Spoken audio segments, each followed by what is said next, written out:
서울대이고요. 이번 입시에서 서울대 이해과에 합격한 차시영군을 소개합니다.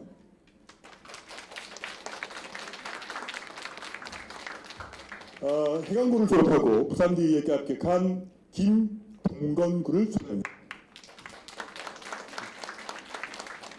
자, 이제 그리고 진로 진학에 대한 고민들인 좀 어떻게 해왔는지에 대한 이야기를 하도록 하겠습니다. 우선 이 두 친구가 자기소개 간단하게 스스로 할 수 있도록 하겠습니다. 시영군부터 한번 자기소개 할까요?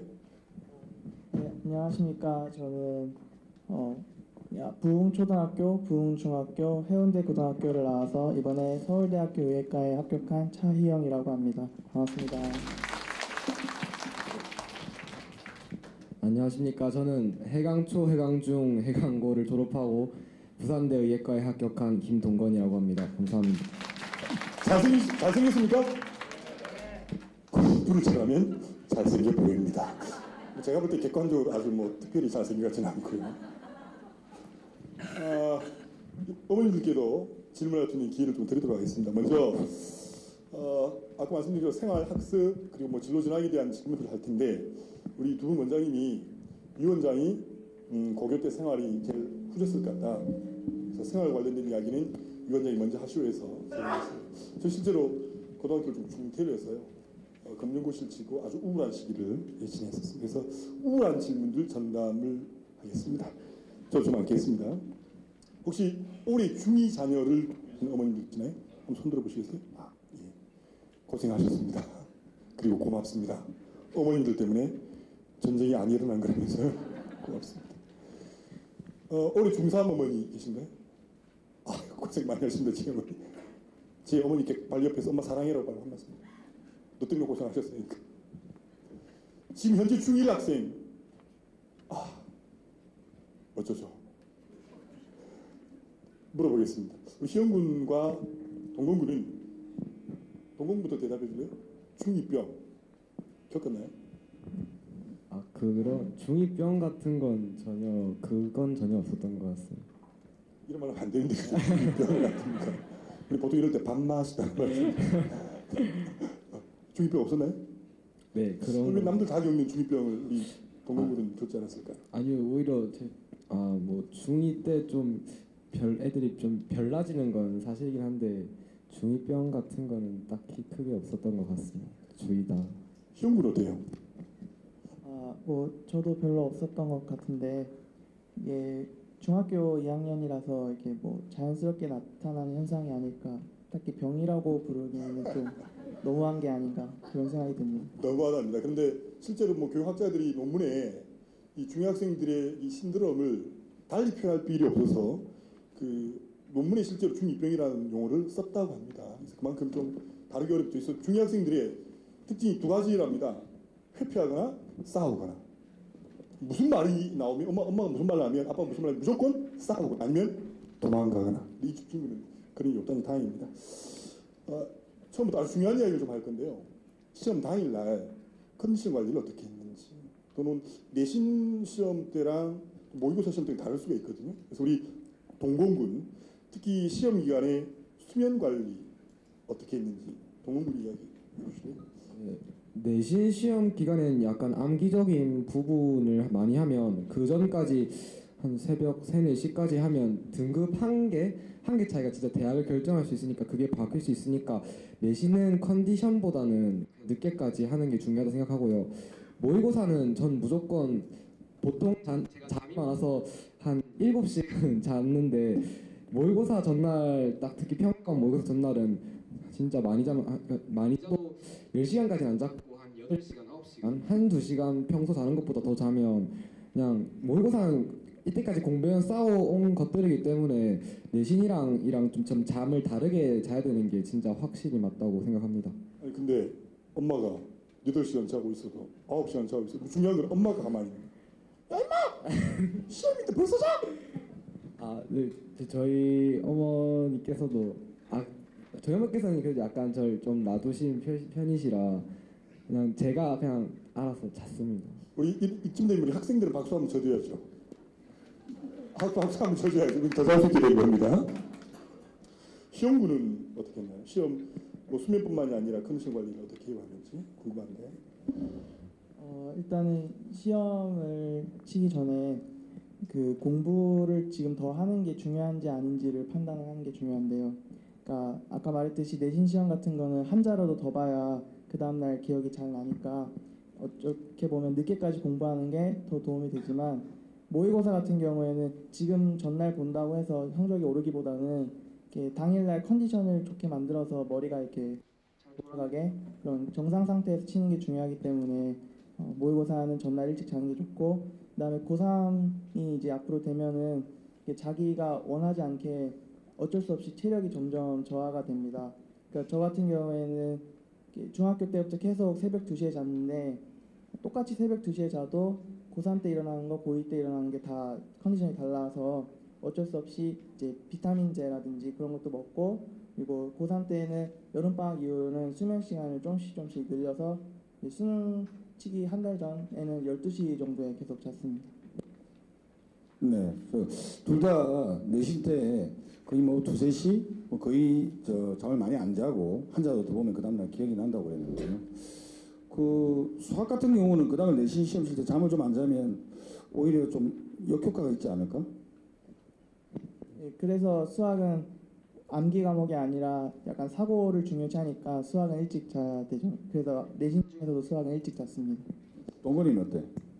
네, 저는 약간 자사고는 변별력이 많아야 되니까 그런 경우가 있는데 일반고는 그래도 좀 약간 못하는 학생들도 많고 하기 때문에 수학도 내신은 암기 과목이 될 수도 있기 때문에 수학도 전 조금 늦게 잤던 것 같습니다. 머리 좋은 것보다 유형을 더 많이 보여야 그 유형 그대로. 이 말은 오해가 하실까 봐 제가 말씀드리는 건데 이제 문제가 좀 수준이 좀 다르잖아요. 이제 저쪽 학생은 이제 해운대고 출신이고 사실 아까 저 소개가 조금 이 친구도 사실 입학은 저 자사고로 했었어요. 근데 이제 다시 해강고로 전학을 한 케이스인데 방금 말은 그 시험 난이도가 그렇게 일반고는 차이가 없기 때문에 좀 덜 자도 그렇게 영향을 안 미쳤다는 얘기입니다. 자기가 똑똑해서 그냥 했다는 게 아니고. 근데 이제 궁금한 게 있는데 몸의 패턴이 좀 깨질 수 있잖아요, 오히려. 그러니까 우리 몸의 패턴이 깨져서 그 당일 컨디션이 안 좋을 수도 있겠고, 그다음 시험 이후에 이제 일상으로 돌아왔었을 때 그런 것도 쉽지 않을 텐데 특별히 어려움이 없었나요?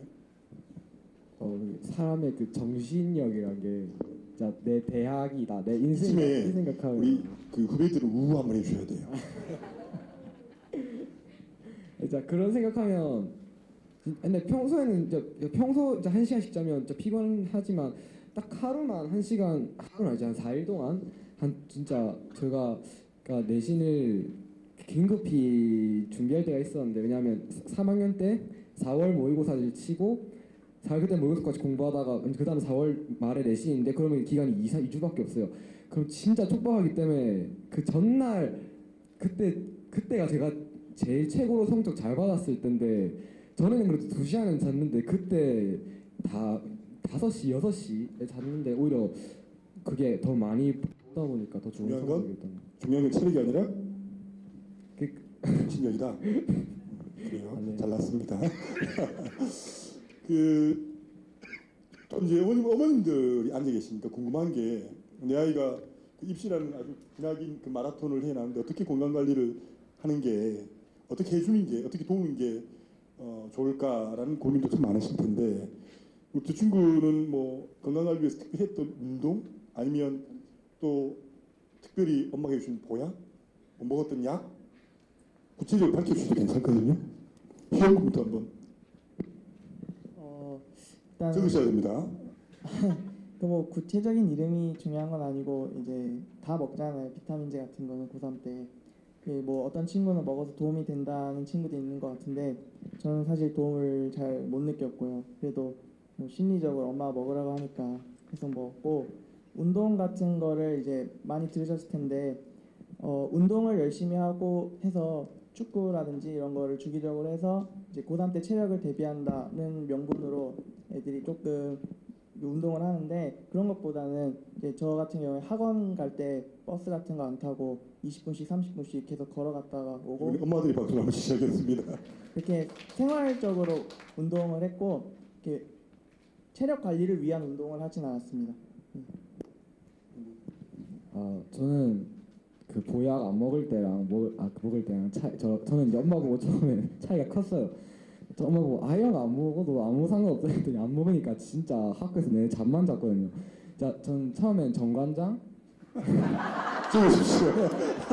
그게 정말 많은 도움이 됐고요. 그리고 이게 진짜 컸는데 저는 영향이 많이 받던 게 잘 받았던 게 조화 바이오톤인가 그게 조합 바이오톤이랍니다. 진짜 그게 덜 피곤하고 그리고 제가 스트레스 받으면 이게 똥 같은 게 잘 안 나올 수가 있어요. 근데 그 유산균 웬만하면 잘 안 되는데 그 뭐지? 에토미 어쨌든 거기서 유산균이 있는데 그거 먹으면 이제 내내 똥만 싸요. 무트는 여러분 자녀들의 변관리까지 해드리겠습니다. 근데 그게 진짜 그게 마음 편히 공부할 수 있게 도와줘서 저는 약은 3년간은 좀 꾸준히 먹는 게 좋을 거라 생각합니다. 시간이 좀 더 많았으면 좋겠어요. 지금 현재 시간이 벌써 3시 26분이고요. 저도 질문 한 3개 정도 줄여서 앞으로 압축해서 하겠습니다. 학습 방해 요인 있죠. 어머님들이 주로 생각하시는 게 공부 방해하는 게 뭐 이성교제, 또 스마트폰. 그런 남학생들은 야동. 이야기를 좀 한번 해보도록 하겠습니다. 미리 물어봐서요. 희영군은 모태솔로랍니다. 단 한 번도 그 이야기 하지 말고. 모태솔로 하라고 소리 말하고 했나? 사회 삼고 싶지 않으십니까? 제가 2년 이상 가르쳤는데요. 제 사회로 점을 찍긴 했습니다. 희영군, 이성교제 안 했잖아요. 이성교제 왜 이성에 대한 관심이 안 생겼나요? 사람 만나고 이런 건 자연스러운 건데 없을 수도 있죠. 없을 수 있다면 대학 가서는 어떻게 하실지. 대학 가서는 당연히 만들려고 노력을 해야겠죠. 전 소년 때 그랬어요. 네 이성사이 뭐냐면 엄마 같은 여자 그랬는데 희영군은 어땠습니까? 저는 뭐 그렇다기보다는 그냥 평범하게 그냥 뭐좀 어머니 특별하셨군요. 아니요 뭐 그냥 착한 사람. 어머니 안 착하시는데 어머니도 착하시는 게 우리 희영군은 어머니가 오시지 않았으면 좋겠다 어머니께 그랬답니다. 이 질문 드리겠습니다. 동공부는 의외로 이성교제를 진하게 했다고 그러던데. 동공 이야기 좀 해보시죠. 진하게는 아니고 그냥 좀 고등학교 때 오랫동안 이제 600일 동안 여자친구 사귀었는데 저는 이제 좀 그래도 공부를 좀 하는 아이였어요. 그래서 다른 애들 제가 생각하기에 진짜 친구들이 막 야자찌고 PC방 가자 이게 더 방해가 되지. 전 공부 같이 하니까 여자친구 보려고 정보실 가서 이게 적은 남학생이지 여자가 적이 아니다 뭐 그런 뜻인가요? 네. 이성교제가 오히려 공부에 도움이 됐다. 지금 요즘에 엄마가 이제 전 만약에 이성교제를 들키면 진짜 머리 다 깎고 해고 강제 전학 시킨다 진짜 정색하고 말씀하셨기 때문에 진짜 죽을 각오로 내신을 챙겼던. 이성교제를 위해서 최선을 다했다. 참고하셔도 괜찮을 것 같습니다. 스마트폰 이야기 좀 해볼까요? 동영군은 스마트폰 사용을 했는지 저는 스마트폰은 이제 당연히 사용 안 했는데요. 그게 분명 저는 진짜 스마트폰을 샀긴 샀는데 저는 이제 그렇게 많이 안 쓰는 것 같은데 근데 제가 생각하기에 스마트폰을 일단 안 사면 일단 사도 관리가 될 수 있어요. 근데 사면 이제 될 수도 있고 안 될 수도 있는데 안 사면 무조건 폰의 사용 시간을 안 쓰는 거니까 저는 스마트폰은 되도록이면 안 쓰는 게 좋다고 생각합니다. 최근에 고3들에게는 뭐 스마트폰의 폐해를 좀 줄이기 위해서 고3폰? 뭐 액정 문자 몇 줄만 나오는 거 고3폰이라고 있던데 그럼 뭐 대용으로 고3폰 같은 거 사용하는 게 도움이 될까요? 근데 그냥 연락은 돼야 되니까 그냥 폴더폰 정도 그냥 그 정도만 쓰시면 그냥 고등학교 때는 그렇게 하는 애들이 진짜 4분의 1은 스마트폰을 안 쓰기 때문에 오히려 폴더폰으로 공부하는 게 훨씬 도움이 된다고 생각합니다. 희영군도 한번 한 말씀 해주시죠. 그 스마트폰이 안 좋은 이유가 이제 고3 정도 되면 공부 말고는 다른 게 다 재밌어 보이잖아요. 근데 TV라든지 컴퓨터라든지 이런 거는 크고 이게 들키기가 쉬운데 스마트폰은 공부한다고 하고 막 하기도 쉽고 그다음 뭐 자기 전에 잠 안 자고 스마트폰 괜히 보다가 자기도 쉽고 그런 식으로 유혹에 제일 빠지기 쉬운 게 스마트폰이라서 저도 절제를 해보려고 정말 노력했는데 정말 안 돼서 고등학교 2학년 고등학교 2학년 처음에 스마트폰을 없앴고 그랬더니 확실히 그 낭비하는 시간이 조금 줄어들어서 웬만하면 스마트폰은 대학 가고 다시 사는 게 좋지 않을까 그렇게 아니, 생각합니다. 그러면 스마트폰을 쓰긴 썼다는 거잖아요. 예, 정확하게 언제까지 썼죠? 고등학교 2학년 한 3월까지 썼습니다. 그 마약보다 끊기가 어려웠을 텐데 어떻게 끊었어요? 그 이제 공부해야겠다 싶어가지고 폰을 바꿨죠. 그러면 여기 앉아 있는 어머님들 많이 앉아 계시고 후배들도 있는데 그 아이를 어떻게 하면 설득이 될까? 희영 입장에서 무조건 하지 말라 그러면 또 학생들이 반발이 있을 텐데 어떻게 집에 돌아가셔서 아이에게 어떻게 이야기하면 좋을까? 뭐 그것 좀 팁을 한번 주면. 저랑 저희 친구들 같은 경우에는 본인이 이제 경각심을 느껴서 자발적으로 바꾼 경우가 많아서 어떻게 말씀을 드려야 될지 모르겠는데 그래도 본인의 어떤 대학이고 자기 인생이니까 그런 걸 위해서 스마트폰을 잠깐 이렇게 쉬는 게 좋지 않을까를 잘 설득을 해보셔야 될 것 같은데 아마 갑자기 너 스마트폰 쓰지 마 하면 안 될 것 같고요.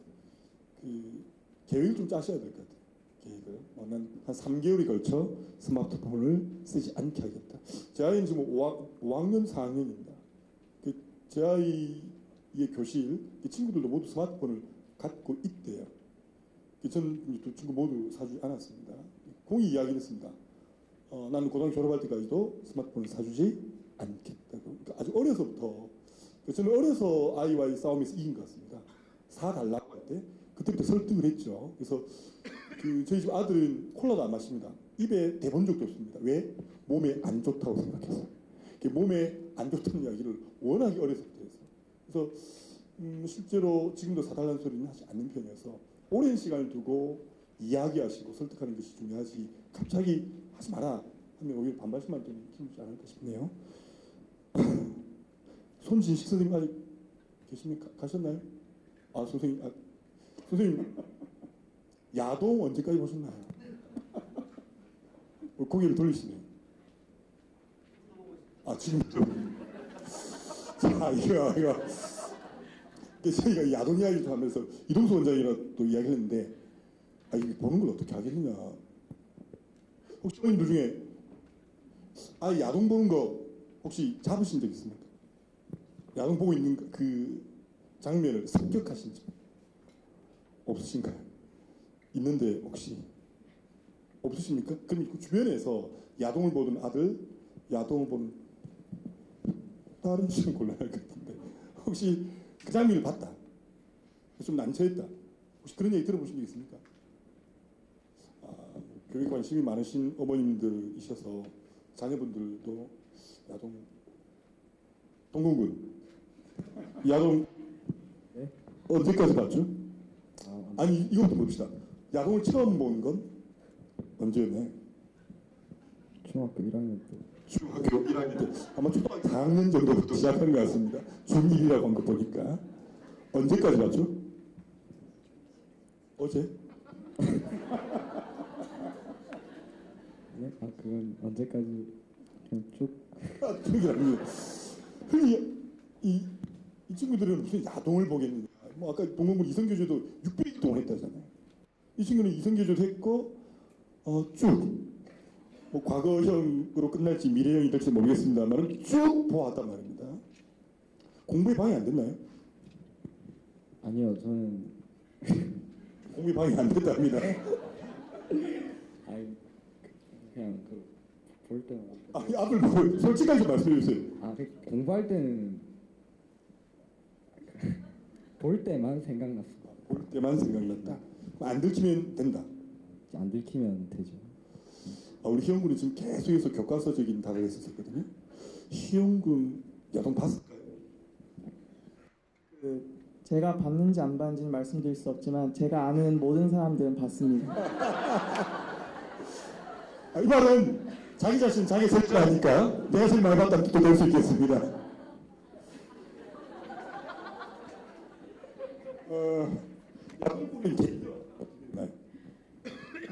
계기. 예.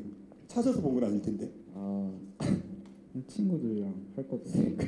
친구들이랑 할 게 없으니까. 그때는 친구랑 스포츠 활동 많이 했다거나 예를 들어 뭐 복서 토론했다거나 하면 야동을 볼 기회는 없었을까? 그러니까 밤에 친구랑 있으면 어쩔 수 없이 좀 아니 밤에 어떻게 친구랑 있어요? 그냥 친구랑 같이 놀다가 친구 집에 있으면 뭐 부모님 안 계시거나 그러면 좀 잘 접하고. 이 중요한 포인트는 지금 지키십시오, 어머님들. 희영군은 야동을 보게 된 계기가? 저는 잘 모르겠는데 제 친구들은 주로 이제 먼저 그거에 대해서 눈을 뜬 친구들, 약간 조금 학교에서 노는 친구들이 이제 이런 게 있다 해서 이렇게 알게 돼서 서서히 전파됐고, 저는 잘 모르겠습니다. 그러죠. 내 친구 이야기인데 내 친구가 이번에 3년 동안 사귀었던 남자랑 헤어졌대. 자기 이야기인데, 그죠? 하나만 묻고 넘어가겠습니다. 그러면 아니 저기 고3 때도 이렇게 절제가 좀 사실 우리 소년들 한창 청춘이잖아요. 어떻게 스스로 그래도 어쨌든 간에 아까 우리 동공군도 공부할 때는 뭐 이렇게 난 신경 쓰이지 않았던 그걸 조절할 수 있는 방법이 있었을까요? 그게 고3 때는 피곤해서, 그러니까 보고 싶어도 피곤하기 때문에 바로 자는. 아이를 피곤하게 하십시오. 형군에게 마지막 한마디만 묻겠습니다. 혹시 엄마가 야동 보는 아들 발견했다 그 장면 습격하게 됐다. 그때 엄마들이 이렇게 말씀해 주셨으면 좋겠다. 있을까요? 그러니까 친구 엄마들이 어떻게 하시는지 얘기해 주시면 됩니다. 좀 난감한데 제 친구들 중에 또 몇 명 걸린 애가 있어요. 이건 진짜 제 친구 얘기고, 근데 아까는 아니 아까도 친구 얘기고 이것도 또 친구 얘기인데 그러니까 그거에 대해서 너무 이렇게 금기시하지 마시고, 이게 왜냐면 걔만 그런 게 아니라 걔 또래가 다 그러니까, 그래서 약간 이해를 해주시되, 이제 니도 알겠지만 이게 컨디션에 어떤 영향이 있을 수 있고, 그거 하는 시간만큼이 이제 또 공부 시간에서 또 손해니까, 그러니까 좀 이렇게 절제를 하는 방향, 그러니까 아예 금기를 실하지 마시고 이렇게 좀 절제를 해라, 알아서 넘어갔으면 좋겠는데요. 예, 제가 얘기를 쭉 들어보니까 저도 이제 아이가 있는 입장이고, 또 여기 계시는 이제 어머님들이나 이제 부모님들 대부분 이제 생각을 하실 텐데, 이런 얘기 들어도 그래도 우리 아이는 그렇지 않을 거야라고 생각을 하시고, 설마 그러겠나, 그리고 봐도 뭐 가볍게 하겠지, 굉장히 막연하게 생각을 하시는데, 이렇게 보시면 아시겠지만 굉장히 초우등생들조차도 정말 피해갈 수 없는 거고, 이거는 뭐 공부를 잘하고 못하고의 문제가 아니라 너무나도 자연스러운 한 과정이기 때문에 좀 너그럽게 뭐 봐주셨으면, 아들을 키우는 이제 어머님들 입장에서는 훨씬 아이들하고 그 갈등이나 그런 부분에서 훨씬 부드럽게 좀 해소가 될 것 같고요. 그러니까 제가 잘못 알고 있었던 그 상식 중에 하나가, 딴 생각 나지 않게 운동을 열심히 땀을 흘리면은 뭐 딴 생각을 안 할 거다라고 했는데, 아까 희영군 얘기 들어보니까 또 그러면 또 직접적으로 너무 이제 방해가 되기 때문에 가벼운 운동 정도가 괜찮다고 이렇게 얘기를 해서, 또 저도 이제 여러 가지 한번 생각을 해보는 그런 계기였던 것 같습니다. 그래서 어머님들 이렇게 아이들 얘기 들어보니까 굉장히 공감되는 부분도 있으실 것 같고, 또 안심되는 부분도 있을 것 같고, 쟤네들이라고 우리 아이하고는 크게 다르지 않구나라는 아마 그런 생각하실 거라, 그런 생각이 들었습니다. 뭐 입시 준비하는 생활과 관련해서 궁금한 게 있으시면 한 분께만 질문할 손 들어주시면 제가 어머님께 가겠습니다. 예, 어머님. 저희 아이도 고3이거든요. 지금까지 스스로 해라 라는 것을 강조해 왔어요. 아이가 학원을 가고 싶어 하지 않았기 때문에 학원을 보내지 않았고, 학원을 고등학교 2학년 때부터 보내달라고 갑자기 그러더라고요. 그래서 보내줬어요. 그리고 모든 선택과 알아보는 것을 아이에게 맡겼거든요. 그런데 제가 원하는 눈높이만큼 잘 아는 것 같진 않지만, 지속적으로 본인이 개척해서 알아서 해라고 하는 저의 유형과, 저의 주변에는 엄마가 더 많이 알아서 이끌어주고, 걔가 잘하고 있지만 엄마가 조금 더 알고 이끌어주면 훨씬 더 좋을 텐데 너는 계모 아니니? 이렇게 말하는 경우가 있어요. 아이를 더 끌어주지 않는다고. 저의 갈등에 대해서 어떻게 생각하시는지 궁금해요. 사실 오늘 질문 내용이 있었습니다. 양육의 태도가 방임형 엄마, 뭐 권위적 엄마 혹은 민주적 엄마인데 일종의 권위적인 엄마와 민주적인 엄마 어떤 양육 태도가 더 적절하다고 생각하시는가 그런 질문 같습니다. 희영부터 이야기해 주실래요? 일단 저희 부모님은 이렇게 정보나 뭐 이런 면에 있어서 도움을 주시고 그런 역할을 하시고 선택에 있어서는 이제 항상 제가 선택을 하게 하셨습니다. 그리고 제 친구들 중에도 이렇게 부모님이 너무 이렇게 시키고 그래서 스트레스를 많이 받는 친구들을 많이 봤는데 어떻게 해도 제일 중요한 거는 자기 자신의 어떤 목표 의식이나 그런 의지라서 기본적으로는 이렇게 선택을 존중해 주는 게 맞다고 생각을 하고 이제 어떤 도를 넘지 않게 그러니까 공부를 좀 해야 되는 뭐 학교 시험 기간인데 그러니까 막 놀러 나가다든지 그러니까 도를 넘지 않는 선에서를 이제 항상 그 경계를 지켜주시고 도와주시고 정보를 주시는 게 좋지만 너무 지나치게 하나부터 열까지 다 이렇게 해라라고 하면 애가 반발심이 생겨서 이렇게 공부를 엄청 잘하던 친구인데 갑자기 공부 안 하고 그런 애도 몇 명이 있었거든요. 그러니까 항상 중도가 중요한 것 같습니다. 뭐 방임도 권위도 아닌 민주적인 어머니 양태가 중요하다 그런 이야기였고요. 동공군은 어떻게 생각하나요? 저는 좀 다르게 지금 그냥 저 같은 경우는 이제 심하신 편은 아니신데 그래도 학원 다니라 해서 다녔고 이런 학원이 좋겠다 해서 그냥 가봐서 맞다 아니다 정도에서 다녔고 했는데 제가 고3 때 엄마랑 되게 많이 싸웠어요. 그게 왜냐면 저는 학원을 다 끊고 이제 친구들이랑 같이 공부를 하고 싶은데 그게 저는 정말 싫어서 싸워서 결국은 제가 이겨서 다 혼자 공부를 했는데 지금 와서 생각해 보면 분명 강요해서 다니라는 게 도움이 됐긴 됐어요. 근데 제가 진짜 자식을 낳고 키운다면 진짜 저는 돈만 주고 니 알아서 해라. 진짜 그럴 거예요. 진짜. 왜냐면 지금 분명 재수하는 친구가 있어요. 왜냐면 그러니까 딱 이렇게 하시는 부모님이 계셨는데 저는 분명 믿는 게 고등학교 때까지 그래도 약간 놀면서 했을 수도 있어서 공부 꾸준히 안 했을 수도 있지만 그래도 그러니까 그러니까 그 아이가 어머니께서 한번 알아보셔서 그렇게 부탁을 하지 않는 이상 지금 제 가치관에는 하시는 게 지금 제 생각에는 그냥 계속 그렇게 하시는 게 맞다고 생각합니다. 그러니까 가장 중요한 게 이거 같아요. 어머님들이 하시는 아주 중요한 착각 중에 하나가 내 아이는 내가 가장 잘 안다. 이게 착각일 수도 있고요. 그러니까 그 판단이 내 주관적인 것인지 아니면 좀 그 지표들을 좀 활용하셨으면 좋겠습니다. 뭐 교육 전문가든 혹은 뭐 학습 상담 전문가든 그런 전문가들 만나서 여러 데이터를 가지고 판단하는 것도 필요하지 않을까. 지나치게 내가 판단하고 내가 결정하는 것은 옳지 않은 것 같아요. 아이에 따라 답은 그 같습니다. 저희도 가르쳐 보면 아이에 따라 다르다. 민주적인 양육 태도가 맞는 경우도 있겠고 어떤 친구는 권위적인 태도가 맞는 경우도 있고 제 경우도 뭐 아들과 딸이 제 아이입니다만 두 아이를 대하는 제 태도가 좀 다른 것 같습니다. 이번에는요 이제 질문의 주도권을 우리 이동수 원장에게 드려서 학습과 관련된 질문을 좀 하도록 하겠습니다. 네. 제가 일단 묻고 싶은 게 일단 그 학교 분위기라든지 아니면 일단 고3 때, 고1 때랑 다른 점, 그리고 학교 수업 시간이 얼마나 많이 도움이 되는지 이런 이야기를 묻고 싶습니다. 먼저 희영군.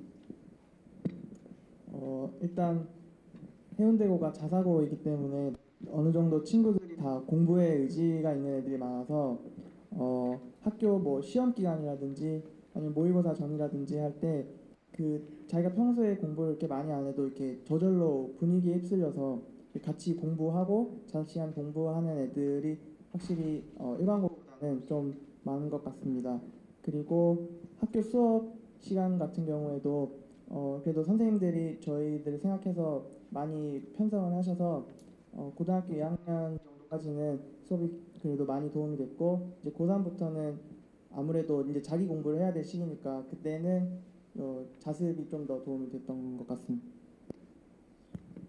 저는 일반고였는데 특히 해관고가 약간 진짜 자율학습조차 자율적인 부분이 있었어요. 그게 저는 좋았던 게 약간 대학 같은 느낌? 그러니까 공부할 사람 공부하고 하지 말 사람 하지 마라. 그러니까 분위기에 안 휩쓸리고 자기가 분위기를 이끄는 그런 학생이면 진짜 일반고여서 딱 마음을 먹으면 자사고보다 우선 게 약간 자사고는 약간 프로그램이 있어서 그 프로그램 따라하면 살 수 있지만 자기가 딱 의지를 먹고 하는 애가 자기 방식대로 하는 건 진짜 못 이기거든요. 그래서 그렇게 할 수 있으면 이제 일반고에 와서 자기 방식대로 자기 의지 갖고 이제 자기가 그 비교과 활동도 찾아서 하면 이제 약간 좀 영양가 있게 일반고에는 그 약간 자율적인 장점이 있다고 생각합니다. 비록 분위기는 좀 노는 애들도 있고 안 좋을 수도 있지만 그 노는 애들은 노는 애들이고 또 공부하는 애들도 분명 필이 있기 때문에 그런 애가 같이 공부를 하면 그냥 일반고에서도 일반고답게 공부를 잘 할 수 있다고 생각합니다.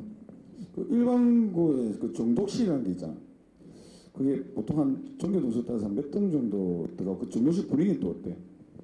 보통 그러니까 저희 학교 말고 일반고에서는 한 30명 정도 친구들 들어왔는데 정시 들어가려고 열심히 공부를 하고 있고. 이과에서 30명? 아니요. 문이과. 문이과 합쳐서 30명. 문이과 합쳐서 30명. 네.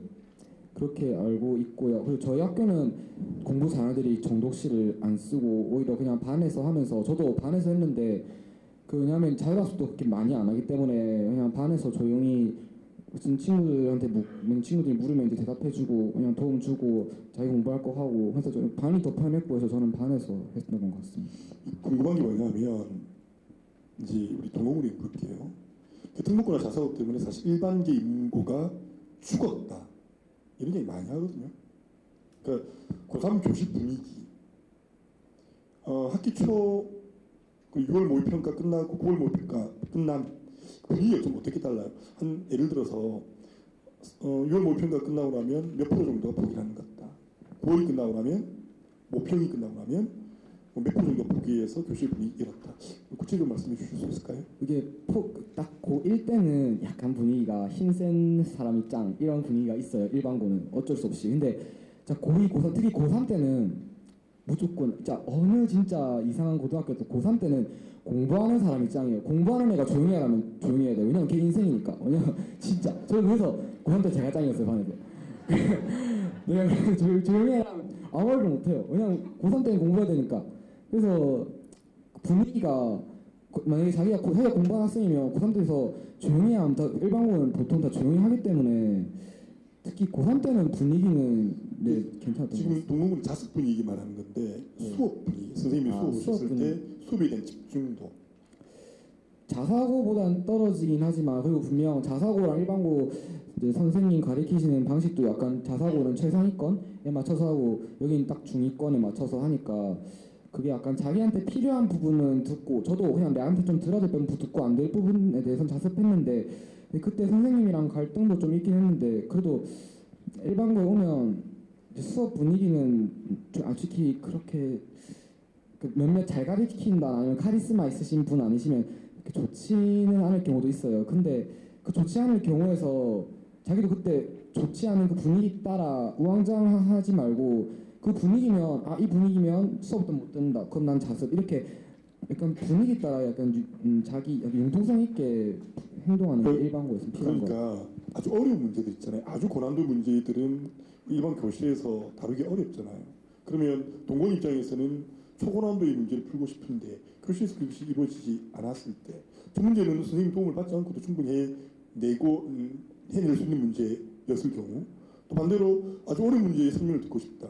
그런 경우는 어떻게 해요? 일반고로도 무조건 중위권 문제만 하는 게 아니라 최상위 문제도 하긴 했어요. 그게 최상위 문제만 하지 않는 것이 조금 이제 최상위권 학생들한테는 걸리긴 한데 저는 그래서 예를 들면 약간 하위권이나 중위권 문제 같은 경우는 그때 수업을 할 때는 약간 욕을 먹더라도 전 제 공부를 할 거예요. 왜냐면 내 살기 바쁘니까.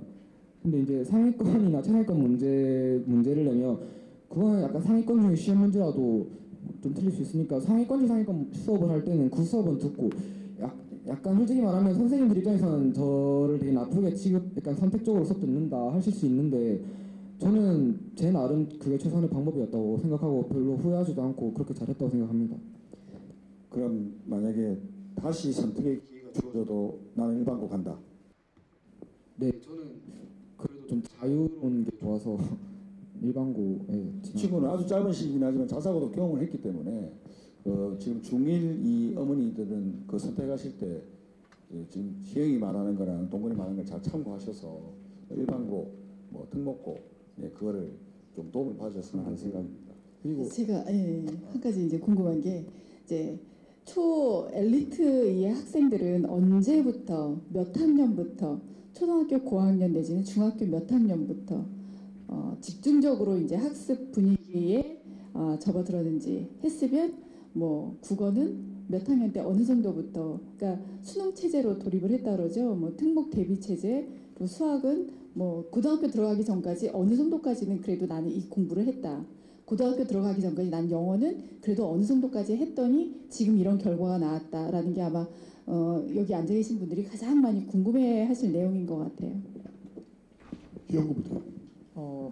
일단은 말씀드린 거에서 이게 두 가지가 있는데 학교 내신하고 모의고사가 있는데 모의고사는 어쨌든 수능 치기 전까지 모의고사니까 점수가 뭐 정독시 들어가는 거 외에는 별로 안 중요해서 이제 앞으로 차차 점수 늘려가면 되는데 내신은 1학년 1학기부터 3학년 1학기까지가 다 들어가고 1학년 1학기 때도 내신이 중요하기 때문에 어쩔 수 없이 그 내신을 잘 받기 위해서 미리 조금 준비를 해서 들어와야 되는 게 자사고는 맞다고 생각합니다.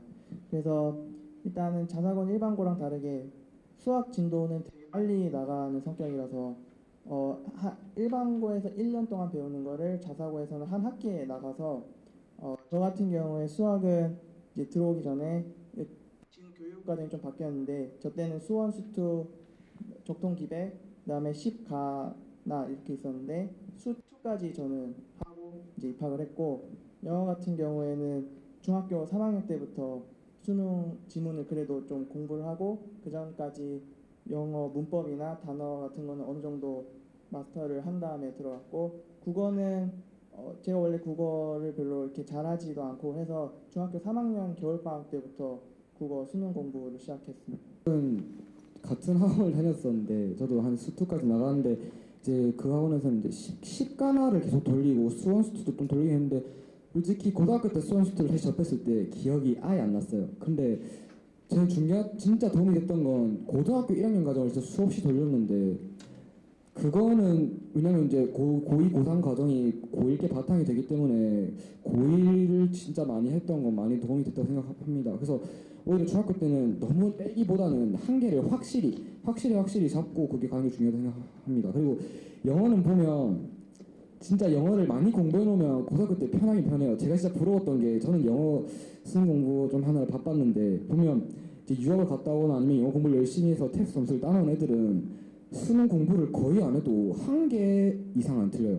그러니까 중학교 때 영어는 까먹는 게 아니고 실력이 남아 있는 과목이니까 영어는 좀 중학교 때 많이 도움은 되긴 하는데 왜냐면 이제 고등학교 때는 수학하느라 시간을 많이 사용해야 되니까 중학교 때는 영어 공부 많이 해놓은 애들 부럽긴 했어요. 근데 그래도 어느 정도 중학교 때 탭스 막 800 이런 애들 보면 이제 부럽긴 한데 저는 어느 정도냐면 그냥 문법이랑 이제 단어를 좀 튼튼히 하면 내신은 좀 따기 쉽고요.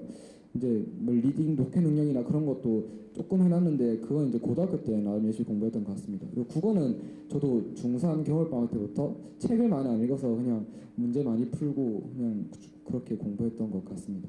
그 학습을 제가 주도하지만 각 과목별로 간단하게만 묻겠습니다. 지금 자기만의 뭐 예를 들어서 수학 공부하는 뭐 방법 또는 그래도 수학 이 친구는 제가 알기로는 둘 다 이번 수능에서 둘 다 수학을 다 맞은 걸로 알고 있습니다. 네. 그리고 그런데 수학 공부하면서 그래도 좀 힘든 단원 또는 뭐 영역 그런 게 있으면 네, 그리고 혹시 그게 또 그 나름대로 해결할 수 있는 방법이 뭐였을까 하는 것도 한번 말씀해 주십시오. 동훈이부터 할까요, 이거는? 저는 그게 수학은 머리가 좀 솔직히 필요한 건 사실이에요. 90점 때부터 딱 그때는 그래야 100점이 나오는데 저는 근데 보통 학생들이 머리가 그렇게 좋진 않았어요. 그래서 이제 학원 선생님께서 이제 전 유형을 풀게 되면 그 유형마다의 좀 간단한 풀이 방법, 약간 짭짤한 거 그런 풀이 방법들을 좀 많이 배웠었어요. 그래서 제가 자신 있는 건 그 짭짤한 방법 이동수 원장이 가르치는 거 아닙니까? 네, 좀 많이 그런 거 많이 가르치셨는데 전 진짜 자신 있는 거는 암기였어요. 전 진짜 암기는 누구보다 자신 있어서 저는 모든 세세한 유형들에 대한 풀이 과정을 좀 외웠어요. 진짜 몇 번씩 풀면서 그러니까 특히 전 기하 공간 지향 능력이 너무 안 돼서 저는 그 부분 문제를 많이 풀면서 이제 그 유형별로 문제를 많이 풀면서 문제 많이 풀다 보면 다 틀려요. 그럼 다 틀리는데 그런데 또 풀어도 틀리는데 한 네 번째 풀면 그 유형을 어떻게 풀어야 할지 약간 감이 와요. 그렇게 저는 머리가 안 뛰어나다고 저는 인정했기 때문에 오히려 그냥 유형 제가 잘하는 암기로 유형들의 풀이의 그냥 좀 좋은 풀이 방법, 간단한 풀이 방법들을 다 외웠던 것 같습니다. 그 동물이는 제가 중2에서부터 고3 초까지 다 했던 것 같은데요.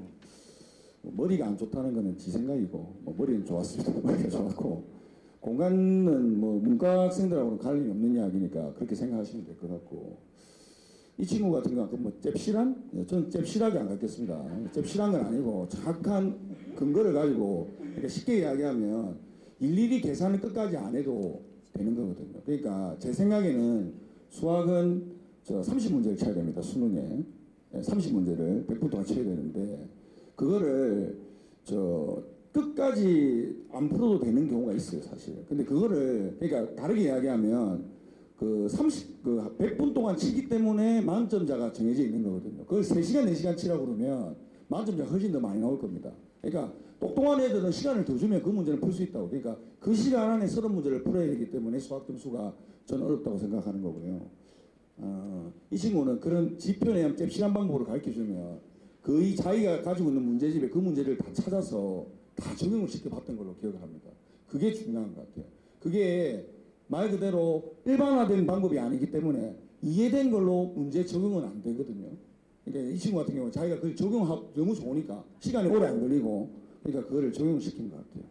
네, 희영이 이야기 한번 들어볼게요. 수학을 이렇게 어떻게 공부해야 되는지는 잘 모르겠지만 그래도 어떻게든 수학은 노력이 제일 중요한 과목이라서 일단 유형 같은 게 이게 어떤 단원에 어떤 문제들이 다양한 유형이 있으면 그 유형을 최대한 다 공부를 하려고 노력하면 이게 나중에도 비슷비슷하게 변형돼서 나오고 그 유형에 대해서 공부를 했으면 또 적용이 어느 정도 되기 때문에 그냥 최대한 문제를 많이 풀어보고 이제 풀 때 혼자 그냥 푸는 것도 좋지만 어쨌든 그 문제를 이렇게 내가 막 10분 이렇게 걸려서 노가다해서 푸는 것보다 또 정확한 원리나 이런 걸로 빨리 풀 수 있는 방법을 최대한 연구하는 게 어쨌든 도움이 되는 것 같습니다. 그 희영군은 사실은 뭐 초중고 모두 수제소를 듣고 공부를 했었거든요.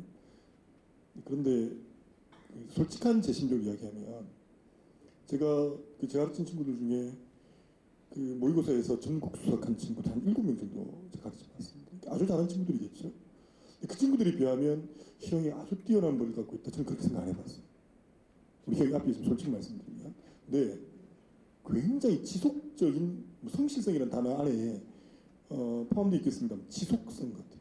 그러니까 이과학생인데 국어를 고1 때 일주일에 수업을 6시간씩 들었을 정도입니다. 그 성실성이 모든 학습의 기본적인 토대가 되지 않았나 싶습니다. 저 친구도 제가 중학교 때 만났었는데 저 친구도 희영이 말대로 굉장히 솔직히 좀 미안한 얘기지만 수학적 머리가 그렇게 좋지 않은 친구였어요. 근데 굉장히 노력을 굉장히 많이 했습니다. 제가 가르치는 학생 중에서 노력은 제일 제가 공개할 수 있는데 제 카카오톡에 보면 저 친구 질문이 한 몇백 개 될 겁니다. 네. 엄청나게 노력을 많이 하고 사실 제가 어쩔 때는 짜증을 낼 때 있었어요. 너무 질문을 많이 하니까. 물론 이번에도 문과지만 수학은 다 맞았어요. 수능에. 그리고 지금도 수시로 학교를 3군데나 경영학과에 붙어가지고 지금 이제 선택의 행복한 상황이 되어 있는 친구인데 사실 여기 같이 올라오고 싶었었는데 저희 사전 스케줄 때문에 못했거든요. 다음에 한 번 더 기회. 다음에 저 문과 부산 외고 출신인데 외고 어머니도 다음에 또 기회가 되면 저희가 사실 어머님들 한번 모시고 또 이 자리를 한번 하고 싶고요. 이제 서울대 치대에 합격한 정원호 군하고 지금 효동희 군 두 사람을 또 함께 이런 자리를 마련할 계획을 갖고 있습니다. 자, 그럼 이제 또 궁금하신 게 이제 아마 EBS 연계율 70% 건데요. 그거에 대해서 한번 물어보죠. 네. 실제로 과목별로 그 연계가 진짜 70%가 되는지 아니면 진짜 EBS는 꼭 봐야 되는 과목은 뭔지 나는 EBS 공부를 어떻게 해서 사실 희영이 말 듣고 저도 좀 반성도 하고 충격도 받은 부분도 있습니다. 네. 그 이야기도 꼭 해주시고 네, 희영이부터 하겠습니다. 일단은 수능에서 EBS가 이제 반영이 되는 게 국어랑 수학이랑 영어랑 그다음 과학이 있는데 솔직하게 말하면 EBS를 공부했을 때 도움이 되는 과목은 영어밖에 없습니다.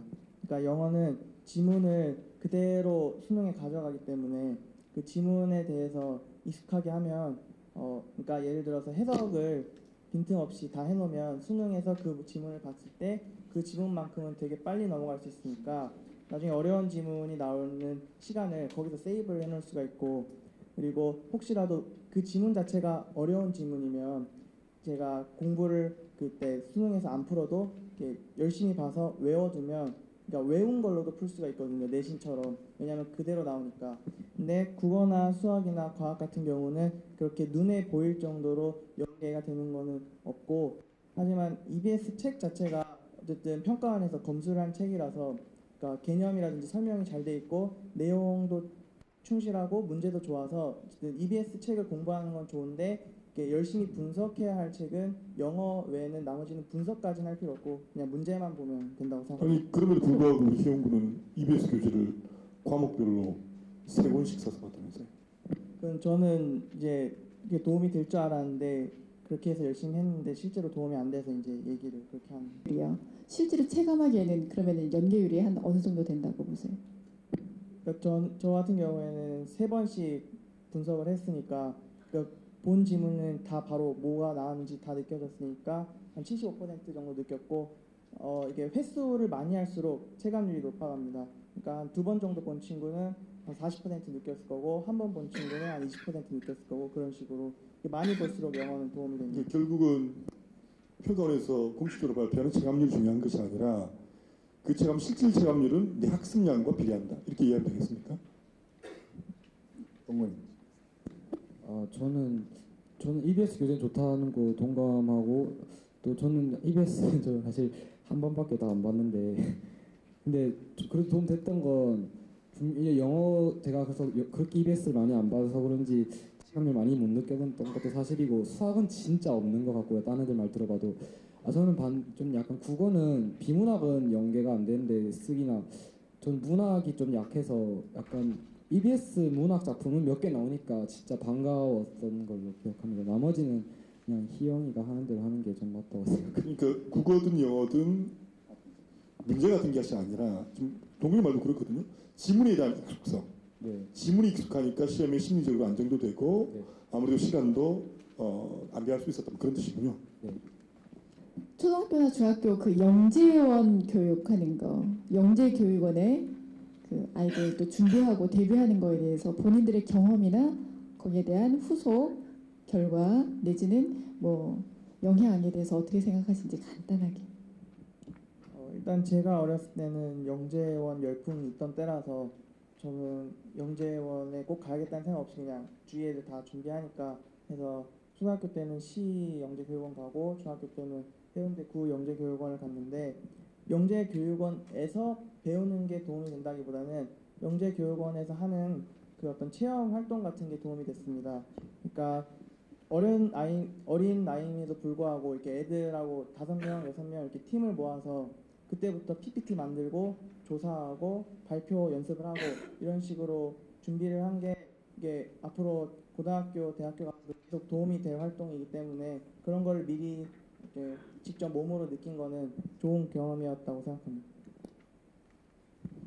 저도 같은 나이니까 영재원 열풍이 있을 텐데 약간 친구들 사이에서 나는 이 시험 안 치면 약간 이상한, 그러니까 공부 잘하는 데 사이에서 그런 게 있어서 저도 치긴 쳤어요. 근데 진짜 저도 시영재였었는데 중학교 때 진짜 후회했던 것 중 하나가 영재원이었다고 저는 생각해요. 저는 영재원에서 약간 차라리 그때 중학교에 대한 더 많이 놀 걸 이런 생각이 들 정도로 진짜 영양가 한 개도 없는 그런 거였어요. 예. 그리고 이제 그 대입 전형이 굉장히 복잡해져서 특히 이제 고등학교 선생님 담임 학교 선생님하고의 상담이나 내지는 진로 또는 진학 결정하고 상담하는 데 있어서 굉장히 어려움이 있고 잘 모른다라고 하는데, 우리 형군이나 동건군 같은 경우는 그 진학이나 그 과나 전공 또 결정할 때 누구의 도움을 받았는지, 아니면은 본인의 의지대로 했는지, 아니면 부모님하고 둘이서만 정하여서 했는지, 아니면 외부의 도움을 받았는지, 그 부분이 아마 많이들 궁금해하실 것 같아요. 일단은 중학교 2학년 때부터 의대를 간다고 목표를 했고 그때부터 그 길만 걷기 때문에 이제 제가 나중에 결정할 때는 대학교하고 어떤 전형만 결정을 하면 되는 상황이었습니다. 그게 저도 한 몇 달 전부터 수시 쓰기 몇 달 전부터 계속 고민했는데 그게 딱 한 번 고민한다고 되는 게 아니고 계속 또 고민하고 계속 또 고민해서 이렇게 막상 넣기 직전까지 제가 이게 라인 잡아놓은 게 계속 바뀌었습니다. 실제로. 그렇기 때문에 일단은 많은 정보를 아는 것이 중요하고 그러니까 대학교에서 발표한 전형에 대한 기본적인 지식은 아는 건 당연히 중요하고 학교 선생님이나 3학년 담임을 특히 오래 하신 분들은 그런 기본적인 지식 말고 이게 속사정 같은 거 그러니까 우리 학교에서 어느 정도면 뭐 이렇게 간다라든지 아니면 이 학교에서 뭐 이 정도 되면 뽑고 싶어 한다든지 뭐 이런 거를 담임 선생님하고 상담을 통해서 아는 거는 조금 도움이 된다고 생각합니다. 저희가 이번에 사실 이 루트를 준비하면서 여러 전문가들 만났었거든요. 강남에도 올라갔었고요. 우리 보통 입시기관에서 보여주는 데이터들, 툴들에서 보여주는 데이터보다 더 중요한 건 백데이터입니다. 그러니까 어머님들이 가지실 수 없는 데이터. 그 백데이터를 얼마나 누가 갖고 있느냐. 그 백데이터를 이 학생이 얼마나 맞추느냐 문제. 사실 아무나 갖기 어렵고요. 또 활용하기도 어렵죠. 툴이 중요한 것이 아니라 그 툴을 분석하는 게 중요한데 그런 부분에서는 특별히 전문가의 도움을 받는 게 좋을 것 같아요. 아까 이제 학생 도움 이야기를 좀 나왔으니까 말씀드리고 싶은데 혹시 생기부를 누가 쓰는지 아십니까? 생활기록부. 생활기록부 작성을 누가 하는지 알고 계시나요? 누가 하시죠? 선생님이 하신 걸로 알고 있죠. 희영군 생기부 작성 실질적으로 누가 하나요? 희영군은 누가 하나요? 일단은 컴퓨터를 켜고 타자를 치시는 건 선생님인데 그 내용을 어떻게 하는 거는 애들이 좀 해야 되는 게 그게 이해는 되는 품목이 선생님은 한 분인데 애들은 수십 명이고 애들 다 많이 쓰기 원하고 그럼 선생님이 그거를 다 쓰는 것 시간 자체도 되게 오래 걸리고 그리고 담임을 막상 했지만 애들에 대해서 그렇게까지 세세하게 다 알 수가 없습니다. 그래서 주로 학생들이 자기가 어떤 활동을 했고 어떤 걸 느꼈다라는 거를 이제 A4지에 적어서 드리면 선생님이 그걸 보고 좋은 선생님이면 그거를 나름대로 편집하셔서 이렇게 잘 꾸며서 이렇게 써주시고 귀찮으신 선생님이시면 그냥 컨트롤 C, 컨트롤 V에서 넣어주시고 이런 식으로 했습니다. 그 생기부가 굉장히 중요한데요. 저는 부산에서 학생들 가르치면서 희영군을 제외하고 20쪽 넘은 학생들 별로 못 봤어요. 몇 장까지 쓸 수 있는? 36쪽이죠? 35쪽이죠? 동근이 몇 장 썼어? 12장. 그렇습니다. 이게 선생님들이 써주시는 게 맞습니다. 그래서 이번 뭐 여러 문제가 있어서 최근에는 이제 올해 5일부터인가요? 생기부 쪽수를 줄이는데 그 비교 이게 학생부 전형 가느냐 혹은 뭐 종합으로 가느냐에 따라서 활동해야 될 영역들이 많이 있죠. 비교과 활동들, 뭐 임원 활동, 봉사 활동, 동아리 활동, 뭐 같은 창의적 실험 활동들 이렇게 하셔야 됩니다. 그러니까 국가인증 캠프 예를 들어 내가 건축가를 하고 싶은데 연세대에서 국가인증 캠프로 건축학과 학생들을 위한 캠프를 한다. 가야 해요. 그 내용은 쓸 수 있습니다. 그러니까 교내 수상 실적은 못 쓰는데요. 그걸 쓸 수 있어요. 써도 될 만한 정도의 범위가 있습니다. 그래서 이걸 어떻게 말하면 가이드라인이죠. 학생이나 학부모께서 선생님들이 아까 말씀하신 것처럼 이 여러 업무들이 막 못하시거든요. 해야 3학년 때 덜 힘듭니다. 학생부에 들어간 내용이 자기소개서에 들어가야 되거든요. 그럼 어떻게 되냐면 자기소개서를 1학년 때 먼저 쓰셔야 돼요. 잘못하시는 게 자기소개서를 3학년 때 쓰는 걸로 잘못하시는데 자기소개서는 고1 때 쓰는 겁니다. 고1 때 쓸 때 뭐냐고요? 써놓고 학생부 내용을 그렇게 디자인합니다. 학생 얘기에서 들어보면 엄마가 정보 제공자의 역할을 얼마나 수행 잘 하셨는지에 따라서 아이가 이제 비슷한 자질의 아이가 다른 결과가 나온다라고 보는데 사실 오늘 이 자리가 있는 그 이유 중에 하나가 부모님들이 원하는 그 정보, 고급 정보, 제대로 된 전문적인 정보가 뭘까라고 굉장히 갈증을 느끼시는 부분에 대해서 저희가 제공을 해드리겠다고 그런 취지에서 이제 만들어드린 자리고요. 그런 얘기들이 또 우리 실제로 우리 학생들 모범생 학생들을 통해서 거의 이제 드러나고 있어서 예, 어머님들 많이 실제로 도움을 받으셨으면 좋겠습니다. 그래서 진로에 대한 설명. 이제 빨리 또 둘째 아이 데려가셔야 되죠. 마지막으로 하나만 오늘 순서를 마무리하겠습니다. 만약 오늘 본인들이 이러저러한 물음에 대한 대답을 했는데 그 대답들을 본인들이 한 대답을 내가 중학교 때나 고1 때 알았다면 어땠을까요, 동동은? 저는 만약에 이걸 좀 빨리 알았다면 그래 좀 이렇게 막 무작정 공부하기보다는 공부 방법대로 거기에 맞춰서 공부를 하면 좀 더 쉽게 공부하면서도 더 좋은 결과가 있을 수도 있지 않을까 하고 그렇게 생각하고 있습니다. 뭐 저 같은 경우도 혼자서 다 이렇게 별로 이렇게 듣는 거 없이 했기 때문에 시행착오를 많이 겪은 게 사실이고, 이런 거를 중학교 3학년 때나 고등학교 1학년 때 들었으면 시행착오를 좀 줄일 수 있었으니까 더 나은 결과, 더 편한 결과가 있었을 거라고 생각합니다. 저는 이 두 친구들의 이야기를 들으면서 사실 굉장히 부끄러워요. 오랫동안 가르친 친구들이었는데 이 친구들이 이러한 부분들에 대해서 많이 희망했었다, 듣고 싶었었다. 국어만 잘 가르치면 된 줄 알았습니다. 저는 국어 잘 가르치는 선생이지 학생 관리, 저는 어머님들 상담, 입학 상담 이외에 어머님 상담을 별도로 해본 적이 없거든요. 학생도 마찬가지입니다. 국어만 잘 가르치면, 수학만 잘 가르치면 된 줄 알았어요. 그런데 이제 그것만으로는 안 되는 세상이 됐습니다. 그 현대고등학교에 물론 1차까지만 할게겠습니다만은 연세대에 6.8등급으로 연세대 1차까지 합격한 친구였어요. 관리의 중요성입니다. 그러니까 진로의 결정, 이제 진학이 문제가 아니라 진로의 설정부터 해놓으시고요. 진로 탐색을 충분히 하시고 그 진로에 맞춘 구체적인, 이 친구들과 사전 모임 때 들었던 이야기는 아주 구체적이고 디테일한, 이 김동건 군, 차이영 군의 최고 학습법이 뭐냐고 저에게 제가 물었더니 가장 정확했던 확실했던 학습법은 꿈에 대한 강렬한 열정과 의지였다라고 이야기했습니다. 이 친구들이 열정과 의지를 갖게 해준 뒤 여러분 어머님들이 이 친구들이 갈 길들, 로드맵들을 디테일하게 디자인해 주시는 게 중요할 것 같습니다. 할 수 있다면 저희가 그 역할을 도와드리겠습니다. 오늘 귀한 시간 내준 우리 차이영 군 그리고 김동건 군에게 큰 박수 한번 부탁드리겠습니다.